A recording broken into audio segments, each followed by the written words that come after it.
দর্শক, যদি একটু আপনাদেরকে জানিয়ে রাখি যে আজ 13 আগস্ট সন্ধ্যার পরে কিন্তু সদরঘাট এলাকা থেকে সাবেক আইনমন্ত্রী আনিসুল হক এবং সাবেক বেসরকারি শিল্প প্রতিষ্ঠান ও বিনিয়োগ উপদেষ্টা শেখ হাসিনার তার দুজনকে কিন্তু সালমান এফ রহমান, এই দুজন কিন্তু সদরঘাট এলাকা থেকে কিন্তু গ্রেপ্তার করা হয়েছে এবং তাদেরকে গ্রেপ্তার দেখানো হয়েছে নিউ মার্কেট একটি রুজুকৃত মামলা, এবং সেই মামলায় কিন্তু তাদের দুজনকে গ্রেপ্তার দেখানো হয়েছে। বিষয়টি নিশ্চিত করেছেন আইজিপি মাইনুল ইসলাম। এবং যদি একটু জানিয়ে রাখি যে তারা সূত্রে কিন্তু বলছেন যে তারা দুজন কিন্তু আনিসুল হক এবং সালমান এফ রহমান, তারা দুজনে নৌপথে কিন্তু কোথাও কিন্তু যাওয়ার একটি চেষ্টা করেছিলেন, সেই কারণেই কিন্তু যাওয়ার চেষ্টা করেছিলেন, ঠিক সেই সময় কিন্তু তাদেরকে কিন্তু সেই সদরঘাট এলাকা থেকে কিন্তু গ্রেপ্তার করা হয়েছে বলে কিন্তু নিশ্চিত করেছেন ডিএমপি।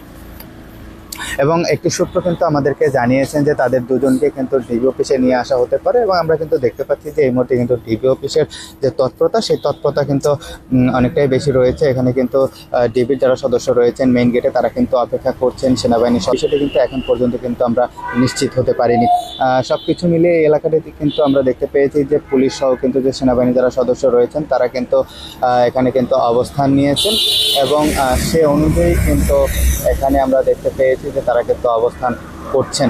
সব কিছু মিলিয়ে যদি বলি যে সালমান এফ রহমান এবং আনিসুল হক, তাদের দুজনকে কিন্তু যে সদরঘাট এলাকা, সেই সদরঘাট এলাকা থেকে কিন্তু গ্রেপ্তার করা হয়েছে বলে কিন্তু নিশ্চিত করেছেন যে পুলিশের আইজিপি মাইনুল ইসলাম, তিনি কিন্তু সেই বিষয়টি নিশ্চিত করেছেন।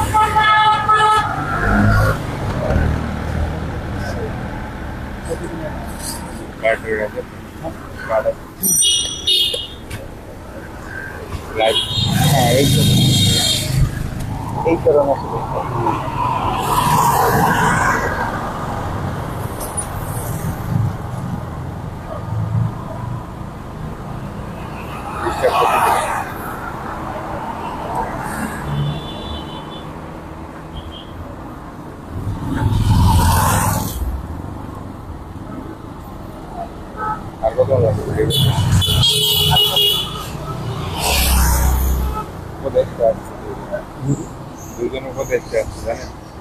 হ্যাঁ, আমাদের এই জন্যই আর কি।